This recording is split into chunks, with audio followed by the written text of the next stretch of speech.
Quer saber tudo sobre os processos de revoluções industriais? Primeira, segunda, terceira características? Então, ó, se liga aí no vídeo.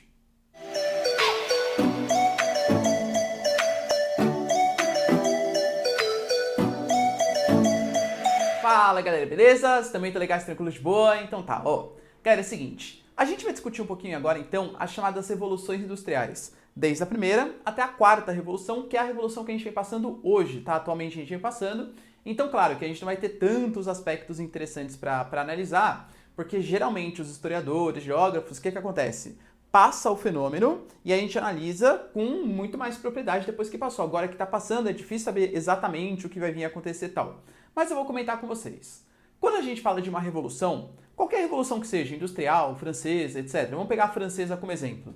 Revolução é uma transformação brusca. Então você tinha um modelo de sociedade até então, com a Revolução Francesa transformou bruscamente. A burguesia ganhou força, um governo, inicialmente não, mas depois que pautava um pouco mais pelo liberalismo econômico, liberalismo político e tal. Então, grande transformação brusca, repentina. Isso é uma revolução sociologicamente, historicamente falando. A Revolução Industrial, ela também tem esse caráter. E aí, a gente pode colocar aqui uma grande referência, a primeira Revolução Industrial. Qual que é a ideia dessa primeira Revolução Industrial? A primeira Revolução Industrial é a basicona, a inicial, a que começou. Ela teve o seu início na Inglaterra. E aí, claro, vocês, como excelentes alunos, estão perguntando, professor, beleza, concordo que foi na Inglaterra. A questão é, por quê? O que a Inglaterra tinha de tão especial que propiciou que a primeira Revolução Industrial, que a gente vai analisar algumas coisinhas já, tivesse começado nesse país? Eu diria para vocês que os principais fatores foram, primeiro, a questão do processo de cercamentos. Como assim, professor, processo de cercamentos? Para quem não sabe o processo de cercamentos, a gente teve, pela primeira vez, assim, digamos, a propriedade rural sendo definida como uma espécie de mercadoria. E aí, grande parte das pessoas que não tinham acesso a essas propriedades rurais acabaram migrando para a cidade e servindo como mão de obra barata para a produção industrial. Ou seja, o próprio processo de tornar o campo uma espécie de campo mais capitalista propiciou um excesso de mão de obra que foi utilizado por essa indústria. Outro ponto importante, a Inglaterra foi um dos primeiros países a adotar tanto o liberalismo político como o liberalismo econômico. A gente teve, por exemplo, a Revolução Puritana, a Revolução Gloriosa, que pouco a pouco foi tirando a presença do rei, aquele cara que burocratizava, atrapalhava as relações comerciais e fez ascender uma nova classe, a classe dos comerciantes, dos burgueses, que a gente vai ver daqui a pouco, que conseguiu levar para frente esse processo de industrialização. A gente não pode esquecer que a Inglaterra já tinha um certo capital acumulado, tá? Então esse capital serviu também para esse processo de industrialização e, claro, a presença de matérias-primas. Professor, mas qual que são as matérias-primas utilizadas por essa indústria nesse momento? Antes de falar sobre isso, vamos tentar ver qual é a indústria, claro, né? A indústria que mais se destacou nesse momento foi a indústria têxtil. Então, a indústria de produção de roupas, calças, camisetas, tal, etc. A grande inovação é que você deixa de fazer trabalhos manuais para conseguir fazer esse processo de construção, manufaturas, e você passa a fazer isso por meio de máquinas. E essas máquinas, aliás, não são qualquer máquinas, não é qualquer equipamento. É uma máquina que está sendo utilizada como uma máquina a vapor. Olha que grande inovação. Parece besta, né? Falando hoje assim. Mas à época foi uma enorme inovação. E convenhamos, galera, que se a gente tem uma indústria têxtil e a utilização dessa máquina a vapor, o que a gente vai precisar para fazer funcionar é o carvão como fonte de combustível e a lã como matéria-prima para essa produção. Tudo bem? Claro que assim, isso foi o princípio, principalmente essa primeira revolução industrial lá na metade do século XVIII, ou seja, 1750, 1760. O século XVIII foi essa revolução acabou ficando muito mais forte e acabou se espalhando por outros locais. Começou no Reino Unido, na Inglaterra, depois foi para a Bélgica, para Flandres, região onde são os Países Baixos, a Holanda, depois se espalhou um pouquinho ali para a França e foi disseminando pela Europa. Mas a pioneira acabou sendo a Inglaterra, justamente por esses fatores aqui que a gente analisou, tá?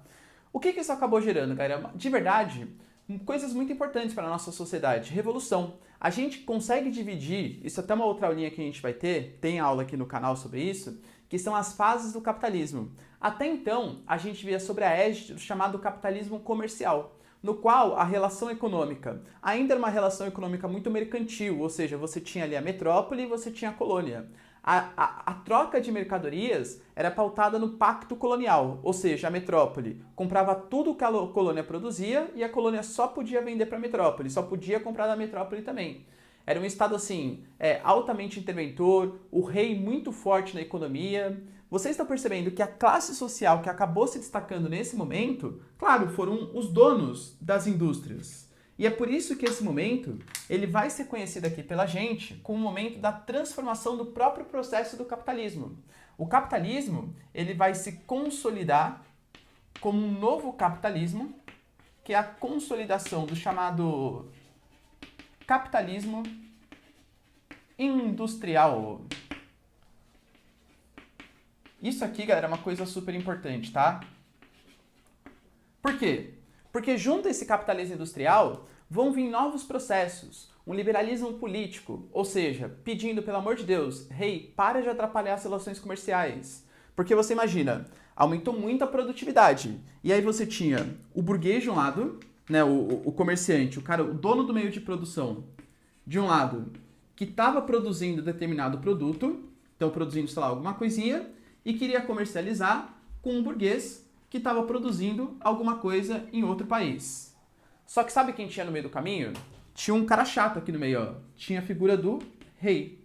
E esse rei, ele pedia para que todos os produtos, tudo passasse por ele, um poder totalmente central. Então a burguesia, quando queria comerciar com outro burguês ali, ó, tinha que passar pelo rei, que cobrava impostos para vender para esse burguês. Esse burguês, para vender para ele, passava pelo rei, que cobrava impostos para cá.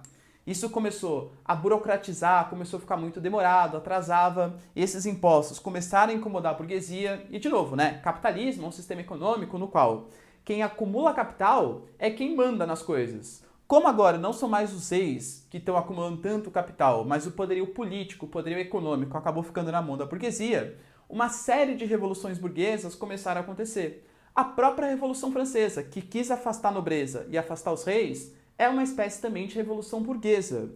Eles usaram, sim, os camponeses, os sans-culottes, a população mais pobre, mas efetivamente a revolução foi uma revolução burguesa. Não era uma revolução que pregava a igualdade social, ela pregava a igualdade política. Para quê? Para fazer esse rei parar de encher a paciência, tá bom?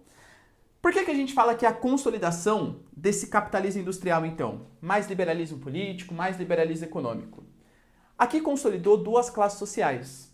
Uma classe social conhecida como a burguesia, e outra classe social conhecida como o proletariado.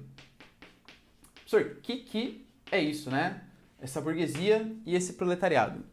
Define-se como burguês alguém que detém, ou seja, é dono dos meios de produção. A gente já vai entender já o que é um meio de produção. E define-se como proletário aquele cara que não detém o meio de produção, ou seja, o cara que é obrigado a vender a sua força de trabalho. Professor, como assim? Vou imaginar, por exemplo, que nós temos uma indústria. Quem tem a indústria é uma pessoa. Se for uma indústria privada, claro, né? Se for uma indústria estatal, acaba sendo Estado. Mas é uma pessoa. Aí essa pessoa vai lá, ela tem a sua indústria, o seu meio de produção, precisa produzir uma roupinha lá, com máquina a vapor, tudo tal, todo esse papo. Ele vai precisar contratar pessoas. Existem pessoas que vão ser donas de fábrica e existem pessoas que não vão ser donas de fábrica. Já que esse cara não é dono de fábrica, ele vai ser obrigado a vender a única coisa que ele tem, que é a sua própria força de trabalho. Esses são os burgueses, esses são os proletários. Se a gente... claro, galera, isso é uma leitura... A gente está falando de um capitalismo no século XVIII, né? 1700 e tal. Isso é uma leitura muito mais presente assim. Nossa, os proletários são pobres, os burgueses são ricos. Hoje, não necessariamente. Se a gente for pegar no frigir dos ovos mesmo, hoje, atualmente, um cara, por exemplo, que trabalha numa empresa multinacional e recebe 60 mil reais por mês, ele é um proletário. Claro, ele está trabalhando para um cara, talvez o dono receba 2 milhões, até mais por mês. mas ele é um cara, é um proletário, está vendendo a sua força de trabalho. Quando a gente fala, por exemplo, de vamos pegar, um cara que é dono, por exemplo, de uma lanchonete. O cara que é dono de uma lanchonete é um burguês, ele controla o seu meio de produção. Então hoje o capitalismo está muito mais avançado para a gente separar somente em burguesia e proletariado. Existem hoje burgueses que são muito pobres e proletariados que são bastante ricos. Mas claro, a época fazia muito mais sentido. Realmente o burguês era o cara rico e o proletariado é o cara pobre. Por quê? Porque a relação entre esses dois agentes ela vai ser pautada num conceito chamado de mais-valia. O que é esse conceito de mais-valia? É a diferença entre o que o proletário produz e o que efetivamente lhe é pago. Por exemplo, imagine vocês que eu dou aula numa escola. E nessa escola nós temos, só para facilitar nossas contas, tá? Nós temos 10 alunos. Cada aluno paga, seus R$2.000 por mês. Isso quer dizer que a gente vai ter R$20.000 por mês sendo gerado por aquela classe, que cada aluno são 10 alunos, cada um paga R$2.000, são R$20.000 por mês. Vamos imaginar que só eu dou aula para aquela sala. Muito caso de professora do infantil, tá? Isso acontece bastante. Quem está trabalhando lá efetivamente sou eu que estou produzindo, eu que estou trabalhando, estou dando aula. Mas quem efetivamente vai ser pago por essa aula, quem efetivamente vai ficar com os R$20.000, não sou eu. O dono do colégio, ele vai pegar dos R$20.000, vai pagar todos os custos de produção, de manutenção, Então luz, água, tal, telefone, essas coisas. E vamos dizer que pagou tudo, sobrou R$10.000, por exemplo. Desses R$10.000, o burguês vai pegar 6 para ele, é o lucro que ele teve, o quanto sobrou para ele, e vai me pagar, R$4.000, se tanto. Eu produzi os R$20.000, mas quem está ficando com grande parte do dinheiro é a manutenção do colégio e o burguês. Essa diferença entre o que o proletário produz e o que lhe é pago é o que a gente vai chamar de mais-valia. Aqui começa o que muitos sociólogos, e claro, o mais famoso deles, que é o Marx e o Friedrich Engels, vão começar a contestar a questão da mais-valia, tá? E aí vão surgir, além dos movimentos mais liberais, que pedem menos intervenção do Estado na economia, para realmente conseguir consolidar esse capitalismo industrial, vão surgir também no século XIX, principalmente, os movimentos sociais que começam a contestar esse tipo de capitalismo, o chamado capitalismo mais selvagem, o capitalismo mais liberal, porque começa a aprofundar essas desigualdades. Nesse momento, não pensem vocês que tinham direitos trabalhistas. Imagina, o cara trabalhava 20, às vezes o cara morava na fábrica, não tinha domingo semanal remunerado, final de semana, férias, 13º, FGTS, não tinha nenhum tipo de direito trabalhista. O cara trabalhava ali, efetivamente, para enriquecer o seu burguês. Ou seja, foi uma época de grande crescimento econômico para muitos países. Claro, os países conseguiram ser liderança, pujança dessa primeira revolução industrial, mas um momento também de grande prejuízo social. Grande miserabilidade surgiu. O proletariado, nessa época, super explorado pelos seus burgueses, o que vai incendiar, claro, esses vários movimentos sociais, inclusive os socialismos utópicos, que não tinham eles queriam acabar com o capitalismo selvagem, segundo eles, mas não tinha uma proposta efetiva para conseguir fazer isso. E o socialismo científico, pregado pelo Marx e pelo Engels, que tinha, assim, uma proposta para acabar com esse capitalismo industrial, acabar com essa diferença entre burguesia e proletariado. Enfim, se eles conseguiram ou não, fica mais a cargo de vocês, beleza? Cara, tira um print aqui, ó. Primeira revolução industrial feita vem ali, consequentemente, a chamada segunda revolução industrial, mais ou menos uns 100 anos depois que aconteceu a primeira. Se a primeira teve como grande destaque a Inglaterra, por todos aqueles problemas, todas aquelas questões que eu falei para vocês, concentração de capitais, primeiro país a realmente se tornar um pouco mais liberal, afastar a presença do rei na Revolução Puritana e Gloriosa, a política de cercamentos, matéria-prima abundante, a gente pode colocar que na segunda Revolução Industrial, aqui no século XIX, as grandes referências serão Estados Unidos, olha que interessante, hein? Primeira vez que estava saindo do eixo europeu, os Estados Unidos surgindo com uma grande potência. Tinha conseguido a sua independência em 1776, na Guerra de Secessão Norte-Americana, o Norte, para a sorte dos Estados Unidos, venceu e começou com uma política industrial, e o modelo de produção, que a gente vai ver logo menos, alçou os Estados Unidos a uma das maiores indústrias do mundo. É liderança da segunda Revolução Industrial. Junto com a Alemanha, eu coloquei para vocês aqui Prússia, para quem não sabe, a Alemanha no início do processo de segunda revolução industrial, ainda não tinha se unificado. Itália e Alemanha foram dois países que se unificaram muito tardiamente. E já num outro contexto, o Japão. O Japão é um contexto, galera, de verdade bem diferente, tá? O Japão, ele era um país antes de 1868 e ele passa a ser outro país depois de 1868, quando vai entrar ali no Japão o imperador que unifica o Japão e faz o Japão deixar de ser um país feudal praticamente, tá? Eram vários feudos no Japão, todos divididos ali em shogunatos, e vai investir no processo de industrialização do Japão. Todos aqueles feudos, aqueles shogunatos, comandados pelos shoguns tal, eles vão ser substituídos por conglomerados industriais, as chamadas zaibatsus. Mas claro, é um processo assim, galera, vou até colocar aqui para vocês, né? Essas zaibatsus, que eram conglomerados industriais. Então muitos historiadores colocam como se o Japão também pertencesse à segunda revolução industrial. De verdade, o que o Japão fez foi o Meiji unificar o país, fazer todo ele em torno de um prol de industrialização, partir para o imperialismo. Então ele começa a invadir a Manchúria na China, invade outros países ali do Sudeste Asiático em busca de matéria-prima, que é uma coisa que falta muito para os japoneses, e ocidentalizar o Japão. O Japão ele passa a trazer coisas do mundo ocidental. Cientistas japoneses vão estudar na Europa, vão estudar nos Estados Unidos, para tentar aprender o processo de industrialização e trazer de volta para o Japão. Então são as três grandes referências, com o Japão sendo um pouco mais tardiozinho, tá? Tem essa noção. Se a gente teve, né, a indústria têxtil como grande referência da primeira, aqui as indústrias de base, ou seja, as indústrias pesadas, a indústria de bem de produção, tais como siderúrgica, metalúrgica, aquelas que efetivamente, galera, vão consolidar um processo mais forte de industrialização, começa a surgir, assim como algumas indústrias de ponta. Por exemplo, as automobilísticas. Talvez a grande referência que a gente possa ter aqui é a Ford, que vai surgir com o seu modelo fordista, que a gente vai discutir logo menos, tá? A grande inovação foi o motor a combustão, não é mais um motor a vapor, e sim um motor a combustão, tendo ele, olha ele surgindo aqui, ó, o petróleo como grande fonte de inovação. O petróleo, nessa época, a gente até fala que é o início da era do petróleo. A gente não pode esquecer que o petróleo, além de ser utilizado como combustível para esse motor a combustão, ele também vai ser utilizado como matéria-prima para fazer plásticos, borrachas. O petróleo ele é descoberto assim, em grande escala, ele passa a ser utilizado para tudo. O petróleo ele é a base da segunda revolução industrial, quando começa a ter exploração em larga escala. Tem que ter essa noção, tá bom?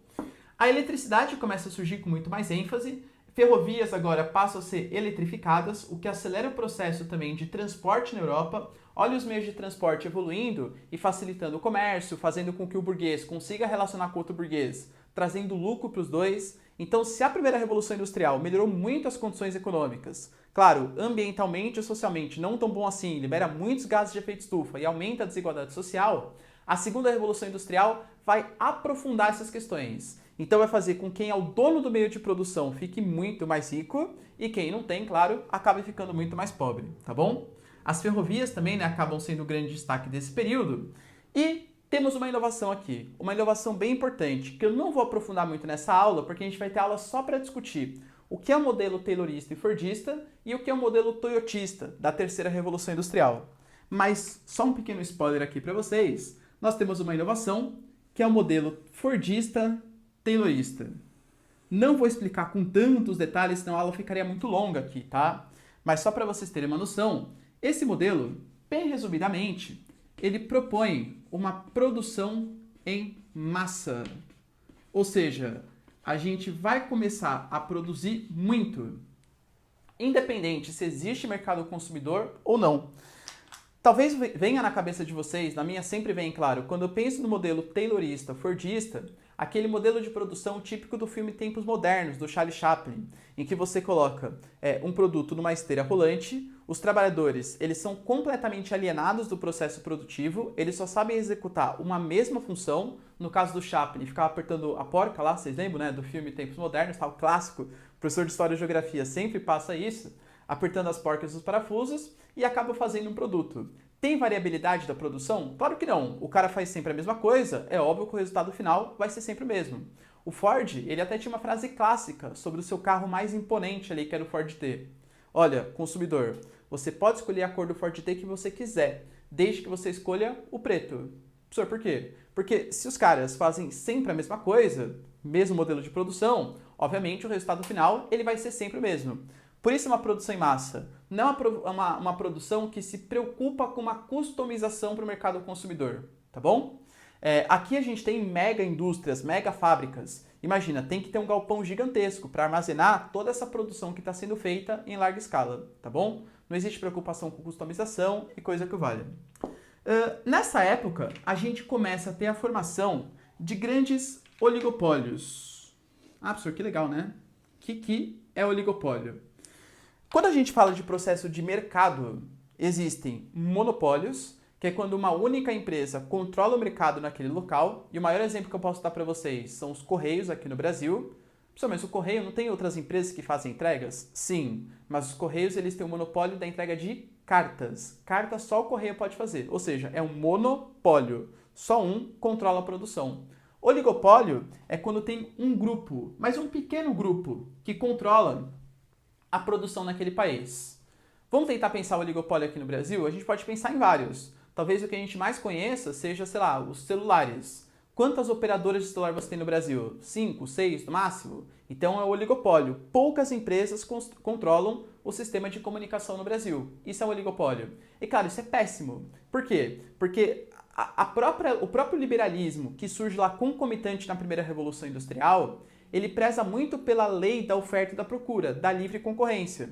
É o que vem, é a tensão, é o que vai guiar, digamos assim, o capitalismo, tá? Só que se você não tem um livre mercado, se você tem um monopólio, quebra completamente a lei da oferta e da procura.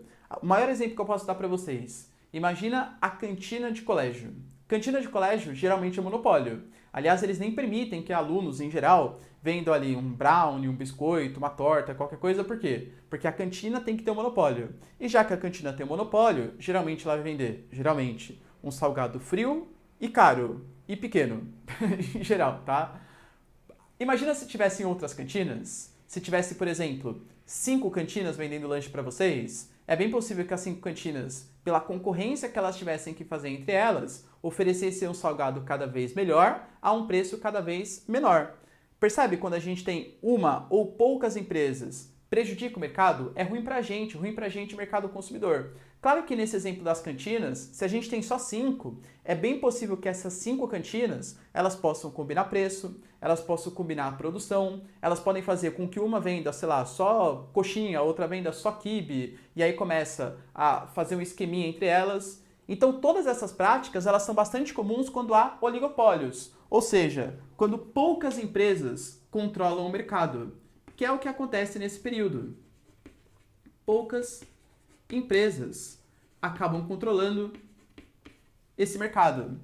Claro, pessoal, a empresa que é mais rica tem mais capacidade de fazer propaganda, tem mais capacidade de produzir produtos melhores, fazendo com que outras empresas do mesmo setor que ela acabem indo à falência, fazendo com que ela concentre cada vez mais capital e formando grandes corporações. Essa fase do capitalismo, aliás, é o que a gente chama de capitalismo monopolista, porque vão surgir esses grandes conglomerados.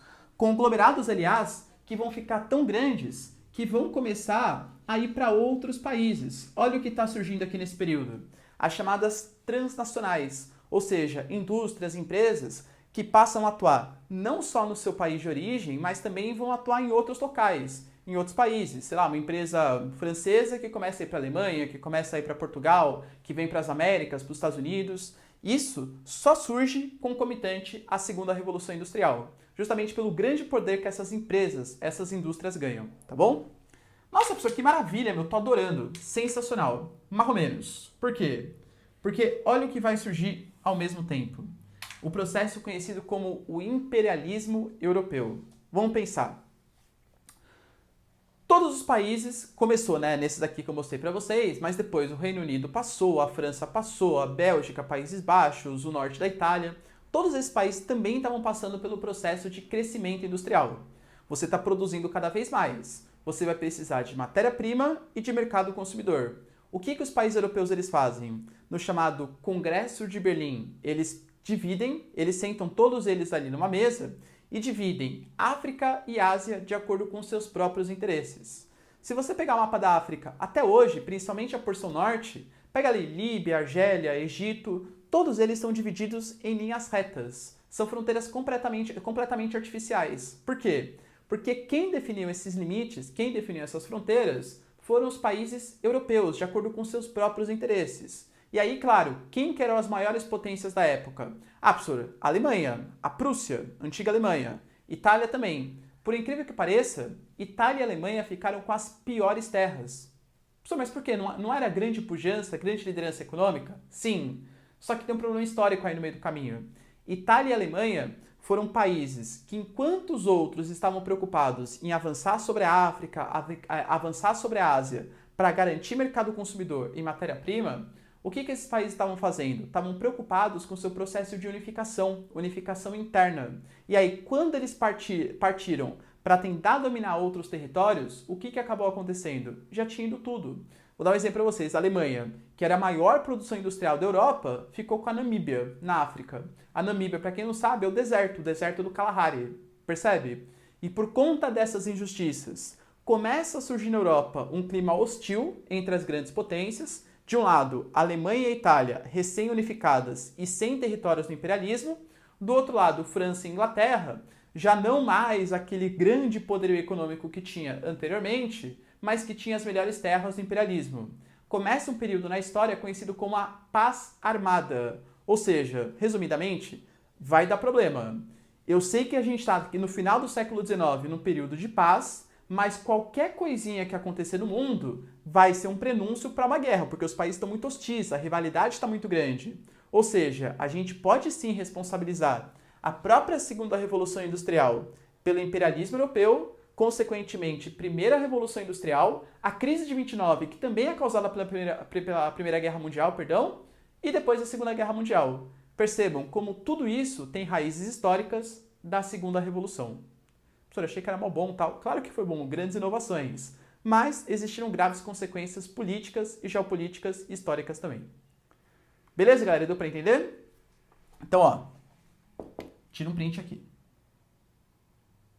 E aí vem ela, a chamada Terceira Revolução Industrial, também conhecida como a Revolução Técnico-Científica. A gente já vai começar a entender por quê, tá bom? Essa revolução teve como grande centro o Japão.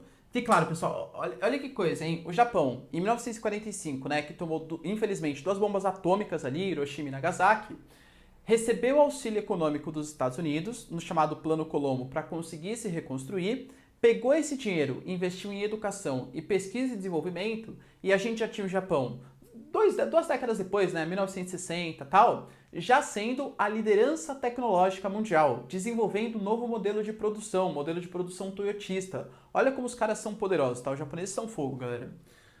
Então o Japão foi a grande liderança, mas claro, a gente também pode colocar aqui Estados Unidos acompanhando de perto o Japão e eles. Olha outro país aqui, ó, que não importa o que você faça com eles, eles sempre voltam e mais forte. Os alemães, principalmente a Alemanha Ocidental, porque a Alemanha Oriental estava sob a égide de um sistema socialista, que não tinha tantas essas preocupações, claro, tá bom?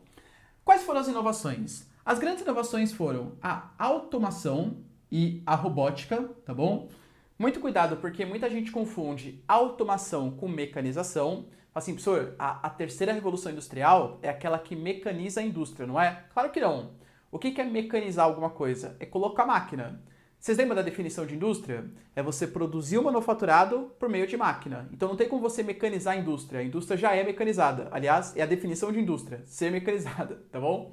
Mas o que vai acontecer é a automação. Ou seja, agora robôs vão começar a fazer o processo. Claro, não robôs com inteligência artificial, não. Robôs que são programados pelos seres humanos, tal, tudo isso. Mas robôs que conseguem ali executar suas funções. Isso vai fazer com que comece a surgir, isso é bem típico da terceira revolução industrial também, uma coisinha chamada de desemprego estrutural. Professor, o que seria esse desemprego estrutural? Não é que a pessoa, na terceira revolução industrial, está perdendo o emprego que ela tinha. O cara está literalmente perdendo a profissão que ele tinha. Eu sempre dou o exemplo do Lula. O que o Lula fazia antes de ser presidente, sindicalista, tal, todos esses papos? O cara trabalhava no torno mecânico, que é uma máquina que faz peças ali, peças para automóveis, tal, né, essas coisas. Hoje em dia, caso Lula ainda fosse sindicalista, dificilmente ele teria o seu emprego. Por quê? Porque o emprego que o Lula tinha de torneiro mecânico, ele quase não existe mais. Porque quem faz hoje são tornos automatizados, principalmente nas indústrias mais de ponta, claro. Então percebe que caso os industriais, o Lula no caso, né, quisesse se readequar ao mercado de trabalho, ele deveria procurar uma outra profissão. Isso é o desemprego estrutural. Não é que o cara perde o emprego, ele perde a profissão que ele tinha graças ou à mecanização do campo, ou à automação industrial, uma nova tecnologia que vem surgindo, tudo bem? Essa é a ideia. E aumenta muito com a terceira revolução industrial, pela automação e pela robótica. A química fina começa a se desenvolver, e aqui eu chamo para vocês a atenção da Alemanha. A Alemanha até hoje, liderança mundial em produção de medicamentos, em produção de insumos para agricultura, pesticidas e por aí vai. E os OGMs. Professor, grande OGM, né? Organismos geneticamente modificados, ou seja, os transgênicos. A gente começa a conseguir trabalhar também com modificação genética, inicialmente em plantas, mas um pouco mais para a década de 90, 90, até em seres humanos, até em animais ali, né? A gente começa a ter alguns processos de clonagem, o projeto Genoma surgindo, tudo isso concomitante à terceira revolução industrial, tá bom? Nessa revolução também, houve um desenvolvimento do que a gente vai chamar de redes imateriais, que mais popularmente são as redes de comunicação, ou seja, coisas que transportam informações, e as redes de transporte. Então, esse é o início do processo de intensificação da globalização. A globalização, ela prevê o encurtamento do espaço-tempo. E como que encurta esse espaço-tempo? A comunicação ficando cada vez mais eficiente. Galera, vou dar um exemplo para vocês, tá? Se você for pegar no começo do século XX, o Brasil estava na República Velha e tal, 1930. 1930, Getúlio Vargas assume o poder e ele começa a interiorizar a ocupação do Brasil. Ele até contrata uns carinhas chamados de sertanistas, para ir adequando, né, a realidade brasileira e tal. Para surpresa dele, existiam pessoas em 1930, 35, que nem sabiam que o Brasil não era mais império. Isso porque o Brasil se tornou uma república em 1889, ou seja, tinha passado 41 anos e a galera achava que o Brasil era império ainda. Nossa, professor, que desinformados tal. Não é desinformado. Não circula a comunicação. Como que o cara vai saber? O cara mora ali no interior do Brasil, para ele Dom Pedro II ainda era o imperador do Brasil, percebe? Então, aqui nesse momento, começa a se desenvolver as redes de comunicação, começa a vir o rádio, a televisão, começa a ficar tudo mais barato e tal, populariza, e isso é um prenúncio, isso é uma coisa boa, porque com a comunicação mais eficiente e com o transporte cada vez mais rápido, gastando menos combustível, isso vai permitir que a gente tenha uma produção cada vez mais flexível. Como assim, professor? Essa palavrinha aqui é importante, para a terceira revolução industrial. O que é uma produção flexível? Também a gente pode conhecer como a terceirização. Imagina hoje, por exemplo, que você pega uma fábrica, a Boeing, por exemplo. A Boeing, para quem não sabe, produz aviões lá em Seattle, nos Estados Unidos. É uma fábrica que tem sede em Seattle. A Boeing, ela pega peças de mais de 200 países diferentes. Não, mentira, mais de 180 países diferentes, perdão. Acho que ou 80, tá? Enfim, depois eu vou colocar para vocês aqui qual que é o certo, tá? É 80 países, perdão. De mais de 80 países diferentes. Mas como que ele consegue pegar peças de 80 países diferentes? E, aliás, por que ele pega peças de 80 países diferentes? Porque não faz sentido a Boeing produzir tudo. Se a gente for pegar na fábrica do Ford, por exemplo, que produziu o Ford T, o vidro era produzido lá, a porta era produzida lá, a maçaneta era produzida lá, tudo era produzido na mesma fábrica. Então era uma produção bem dura, bem rígida. Aqui não. Aqui é uma produção mais flexível. Eu compro um pedacinho do avião de um país, um pedacinho de avião do outro, um pedacinho do outro, e aí eu vou montando o meu produto baseado na terceirização. Eu compro produtos que outras indústrias mais especializadas que eu conseguem fazer. Não dava para fazer isso na segunda revolução industrial. Por quê? Porque a comunicação e o transporte era bem pouco eficiente. Agora dá. Porque agora, isso aqui muito próximo, isso aqui se juntando cada vez mais, a globalização avançando, a gente consegue ter a comunicação eficiente e consegue ter uma locomoção muito boa, tá? Então esse é um ponto bem importante. Uma produção mais flexível. As indústrias aqui, elas não precisam ser tão grandes que nem elas eram na produção fordista, tá bom? No campo, essa revolução industrial, ela ficou conhecida como a Revolução Verde. Então, introdução de novos insumos, depois, né, organismos geneticamente modificados, enfim, tá? Essa revolução, também conhecida como a Revolução Técnico-Científica, e aí, galera, eu peço para vocês muito cuidado, ó. O que seria essa palavra técnica? Técnica não é a mesma coisa que tecnologia. Tecnologia é um instrumento que me auxilia à prática da técnica. Por exemplo, eu lecionando aqui geografia para vocês, espero que eu tenha a técnica de lecionar. Técnica quer dizer que eu sou hábil para exercer determinada função. O que seria uma tecnologia? Um instrumento que me auxilia nessa função. Um giz é uma tecnologia, a câmera que eu estou gravando para vocês é uma tecnologia, a lousa é uma tecnologia, a iluminação é uma tecnologia, tudo isso é tecnologia, porque são instrumentos que estão me auxiliando na prática da técnica. Quando eu falo para vocês dessa revolução técnica, eu estou falando que para o cara conseguir se adequar ao novo mercado de trabalho, ele vai ter que ter uma técnica apurada, ou seja, uma baita qualificação de mão de obra. E ao mesmo tempo, países que queiram se inserir nessa terceira revolução industrial precisam disso, ó. Ciência. O que é ciência, professor? Ciência é produção de conhecimento. Então, essa revolução, ela vai exigir dos países que tenha mão de obra qualificada, e aí precisa muito da formação na universidade e tal, e ao mesmo tempo uma grande produção de conhecimento. Se a gente conseguir juntar produção de conhecimento e aplicação industrial, qualificação da mão de obra, sensacional. É o que a terceira revolução quer, que é justamente o que a gente vai chamar de os tecnopolos.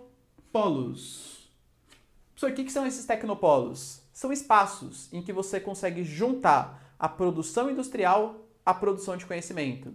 Talvez o mais famoso do mundo fique lá nos Estados Unidos, aquele mesmo que vocês conhecem, o famosíssimo Vale do Silício.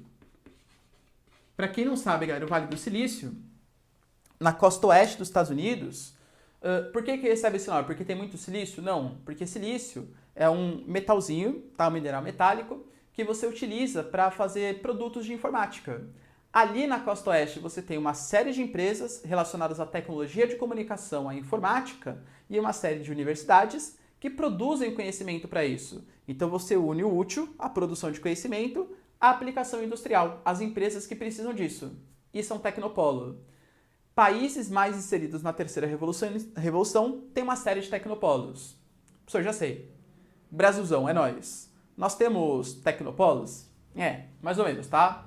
O tecnopolo mais importante que a gente tem hoje fica em São José dos Campos. Porque em São José dos Campos nós temos o ITA, né, que é uma grande formadora de mão de obra qualificada, e a Embraer, que é uma empresa de produção de aviões. Então você tem em São José dos Campos a produção de conhecimento e uma grande aplicação industrial. Aqui no Brasil, infelizmente, a gente dá pouquíssima oportunidade para os nossos cientistas, eles ganham muito mal nas suas bolsas de mestrado, doutorado, etc. E quando eles conseguem produzir um conhecimento interessante, ou eles apresentam em algum simpósio, etc., e vão, países estrangeiros falam, nossa, olha essa tecnologia, vem para cá produzir no meu país. E o cara vai, porque se ele for para a Alemanha, para os Estados Unidos, ele vai ganhar mais dinheiro, ele vai ter equipamentos de ponta para realizar sua pesquisa, e aí o Brasil acaba não valorizando os seus cientistas e não produzindo conhecimento. Ou quando o cara produz, aquilo fica jogado no canto de uma universidade e não tem esse intercâmbio entre a aplicação industrial e essa produção de conhecimento, tá? Então, enfim, é bem difícil no caso brasileiro e de outros países desenvolvidos. O modelo de produção que mais se populariza aqui é o modelo toyotista, também conhecido como pós-fordista. E essa palavrinha é a chave para vocês entenderem.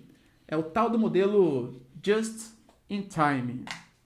Se na concepção for, de novo, né, toyotismo, a gente vai ter um canal só para falar sobre isso. Mas aqui, o modelo toyotista, a gente tem que pensar que ele foi feito no Japão. E isso explica bastante coisa pra gente. O Japão é um país pequenininho, que tem mais de 100 milhões de habitantes. Desse país pequenininho, 79% é só montanhas. Ninguém pode ocupar, até porque eles não querem desmatar para não perder a vegetação, sofrer erosão e tal. Então eles ocupam, daquele país pequenininho, só praticamente 20% do território. Você acha que eles têm espaço para fazer enormes galpões, guardar grande quantidade de carros, de maquinários, etc? Não. Por isso que veio o modelo toyotista. Começa, para que eu vou produzir tudo aqui? Vamos fazer uma produção mais flexível? Se não for necessário, compra de outros países. A gente está globalizado mesmo? Então sem grandes problemas. Outra coisa, vai fazer uma produção em massa? Formar todo aquele estoque? Imagina, A gente tem uma produção hoje tão avançada, tão robotizada, tão rápida, tão instantânea, que a gente vai fazer o modelo de produção just in time. Ou seja, bem na hora que o cara pedir o produto, é que ele vai começar a ser produzido. E claro, galera, isso permite grandes vantagens ao mercado consumidor. No modelo Fordista, você só podia ter uma cor de carro, que é o carro preto. E agora? Agora você pode customizar. O cara vai fazer quando você pedir, então você pode pedir de uma cor vermelha, você pode pedir, enfim, de uma série de cores dentro do modelo toyotista. E aqui é um mínimo estoque. Claro, galera, você vai produzir quando o cara pedir, então se o cara não pede, você não produz. Esse modelo, ele é menos suscetível a crises econômicas, a crises de superprodução. Do modelo Fordista, por exemplo, se está no momento bom da economia, a indústria produzindo, de uma hora para outra, crise de 29, você tem uma quebradeira geral, as indústrias vão ficar com um monte de estoque sobrando. E aí um monte de produto sobrando sem ter para quem vender, a gente tem uma crise de superprodução, uma crise deflacionária. Aqui não. Aqui ó, não vai ter esse momento, é menos suscetível a essas crises. Tudo bem, galera? Beleza? Terceira Revolução Industrial? Então, ó, tira um print aqui. E atualmente hoje passamos pela chamada Quarta Revolução Industrial, também conhecida como a Indústria 4.0. Não tem uma data de início, propriamente, não tem uma data de término, obviamente é uma coisa que a gente está passando, e de novo, quando a gente passa, é muito difícil a gente conseguir fazer análises muito mais profundas, porque a gente não sabe onde que isso vai levar. A gente consegue ver o que está acontecendo e fazer especulações sobre o futuro, mas de verdade, não sabemos onde isso vai dar, tá bom? Fato é que essa indústria 4.0, essa quarta revolução industrial, ela está muito ligada à chamada inteligência das coisas, também conhecido como IA, a inteligência artificial. Como assim, professor? Terceira revolução industrial é uma revolução praticada pela automação e pela robotização, mas não são robôs inteligentes, não são robôs que conseguem, tomar decisões, são robôs que respondem à ordem de seres humanos. E se eu falasse para vocês que essas indústrias, elas podem se autocomandar. Elas podem ver, por exemplo, quando está faltando alguma coisa e pedir para, algum depósito, etc., mandar essa coisa para elas. Se elas conseguirem se autocomandar. E se elas conseguirem resolver problemas, porque sempre surge, nossa, quebrou a máquina. Não faz mal, uma máquina vai lá, um robô vai lá e conserta aquela máquina. Isso é o que está virando o mundo. E não é coisa de ficção científica, não. Isso já acontece na China, na Alemanha, nos Estados Unidos. Existem indústrias inteligentes, existem casas inteligentes, casas que vão percebendo, por exemplo, o gosto dos seus moradores e deixa o piso de determinada maneira, faz a corda de determinada maneira. O cara ele vai entendendo. Cara, de verdade, o seu celular está cada vez mais inteligente. O seu celular ele consegue, através do GPS, das informações que você coloca, fazer, por exemplo, você, caso clássico, né? Você está procurando uma bicicleta no site. Aí você coloca lá, quero uma bicicleta. O seu celular entende que você está procurando uma bicicleta, começa a mostrar isso nas suas 35 redes sociais. Bicicleta não sei quanto, bicicleta não sei quanto. Isso é a inteligência das coisas. Tudo isso é baseado em algoritmos. Algoritmos hoje desenvolvidos por seres humanos, mas e se esses algoritmos desenvolvidos por seres humanos, que deixam os robôs inteligentes, fizessem com que os robôs inteligentes desenvolvessem novos algoritmos? É uma coisa sem fim. E, de novo, por isso que eu estou falando, é uma coisa que a gente não sabe exatamente como vai acabar. Mas as máquinas estão tendo capacidade de tomar suas próprias decisões. Eu sempre dou exemplo, na China, existem muitos... Como é o país mais avançado, né, um dos mais avançados nesse quesito aí de inteligência artificial, eles deixaram 2 robôs, literalmente, conversando com a população, participando de chats, tal, essas coisas. Esses 2 robôs, eles iam conversando, mostrando seus sentimentos, só que, claro, eles iam meio que copiando o que as pessoas falavam para eles. Desses 2 robôs, eles tiveram que ser destruídos pela China. Por quê, professor? Porque os 2 se tornaram antissistema chinês. Eles se tornaram antissocialistas, anticomunistas. Um deles com traços até supremacistas brancos. E isso, claro, é um perigo. Por quê? Olha a cabeça, né? Ele começa a pensar, bom, eu estou vendo aqui que geralmente os países onde tem mais negros são os países mais conflituosos, consequentemente, negros são as razões dos conflitos. É difícil, né, não associar pobreza, tal, porque não tem sentimento. De verdade, é um desabafo, tá? Olha o medo que isso dá, tá? Isso dá um medo, mas enfim, passou já a questão aqui, passou o medo. Mas essas inteligências, elas são a tecnologia do futuro, tá bom? A gente pode colocar, né, China, Estados Unidos e Alemanha como as principais expoentes, e claro, isso vai gerar ainda mais redução da mão de obra. Nesses países que estão passando por um processo de envelhecimento populacional, uma redução da PEA, da população economicamente ativa, alguns dos governantes veem isso até com bons olhos, pô, ainda bem que vai ter... Agora a máquina vai ser o novo trabalhador. Essa é a ideia, tá bom?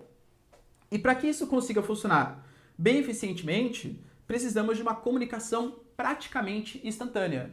Mas temos a resposta. Olha a tecnologia que veio, ó, a tecnologia 5G, a quinta geração da velocidade de comunicação. Já instalado na China, já instalado na Coreia do Sul, alguns países europeus, exemplo do Reino Unido, também tem. E olha a preocupação dos Estados Unidos. Sabe qual que é? Olha a liderança aqui, ó. Huawei. A Huawei, para quem não sabe, é uma empresa da China, é uma empresa chinesa. A Google, acho que todo mundo conhece, é uma empresa americana, que tem aí o Android, é da Google, né? Enfim, praticamente todas as redes sociais, YouTube também, é tudo da Google. Qual que é o grande medo? A Huawei está liderando a tecnologia 5G. Países como a Alemanha e outros que querem se inserir nessa quarta revolução industrial precisam dessa comunicação instantânea. Eles vão pedir para as empresas chinesas fornecerem essas informações. Só que os norte-americanos suspeitam, e galera, de verdade, eu também suspeito, que a China faça uma ligação muito estreita, o Estado chinês, com a Huawei. E convenhamos, quando você coloca todo o seu sistema de comunicação em uma empresa, a comunicação tem os seus dados, tem documentos, tem o quanto que você gastou, o quanto que você não gastou. Imagina a China tendo noção de tudo que os países desenvolvidos, inclusive sistemas de segurança, fazem. Olha a preocupação aí, olha a nova Guerra Fria, a guerra pelos dados.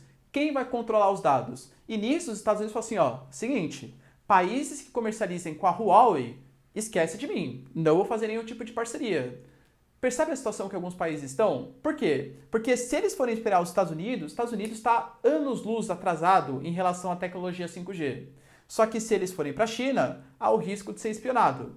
Não vamos ser hipócritas aqui. A questão, mesmo que os Estados Unidos desenvolvam essa tecnologia, você prefere ser espionado pelos americanos ou pelos chineses? Porque é muita hipocrisia, né? Ah, nossa, a Huawei, ela pega os seus dados e espalha para o Estado chinês. Porque o Estado americano não faz isso, não, com a Google, enfim, com todas as redes sociais. Imagina, né? O Facebook não foi investigado 35 milhões de vezes por conta disso. A gente sabe que os dados são o petróleo do século XXI. É uma coisa que vocês têm que ter em mente, tá bom? Então essa disputa hoje entre China e Estados Unidos não é só uma disputa comercial, é uma disputa também tecnológica, de quem vai conseguir implementar a rede 5G. E de verdade, a Huawei, a China, está disparada na frente. Disparada, tá bom? Aqui eu coloquei para vocês por que essa tecnologia 5G é importante, porque com essa comunicação instantânea, a gente consegue ter inovações, a exemplo de você construir casas com impressoras 3D. As Olimpíadas do Japão, por exemplo, não teve, né, por conta da pandemia, mas ia ser a primeira vez que os carros iam ser controlados remotamente, com velocidade de internet 5G. O Uber ia ser automatizado. Imagina, isso é o que está virando o mundo, a robotização, a automação. E para a gente finalizar, percebam, claro que é tudo lindo o que eu estou falando para vocês. Nossa, professor, que inovação, vai ser tipo os Jetsons ali, né, no futuro e tal. Sim. Quando que vocês acham que isso vai chegar no Sudão do Sul? Quando que vocês acham que isso vai chegar em países como Nigéria, como, sei lá, Congo e por aí vai? Galera, de verdade, praticamente nunca. Então percebam que essas inovações, elas vão ficando cada vez maiores, mas elas também vão suscitando o aumento da desigualdade social. Por quê? Porque isso vai ficar exclusivo de uma elite econômica tanto de países, como dentro do país de uma elite econômica daquele país. Enquanto a população mais pobre, mais marginalizada, não vai ter acesso a esses benefícios. Tem países que ainda estão passando pela segunda revolução industrial, no máximo, talvez a primeira revolução industrial. Você acha que vai ter impressora 3D fazendo casa? Que vai ter comunicação instantânea, trabalhos remotos? Imagina um médico na América conseguindo fazer um transplante na Europa. Por quê? Porque hoje com a internet não dá. Mas e com a tecnologia do futuro? Será que o cara conseguiria, por meio de robôs, fazer isso? Pode ser que sim. Enquanto isso, temos países na África, na Ásia, enfim, até aqui na América também, que estão muito marginalizados. Ou seja, a tendência é o aumento da exclusão e da desigualdade social. Beleza, galera? Deu para entender? Então tá, ó. Tira um print aqui. Se vocês curtiram o vídeo, então, ó, já deixa o like, se inscreve no canal. E é isso aí. Beijos, abraços e tchau, galera. Até mais.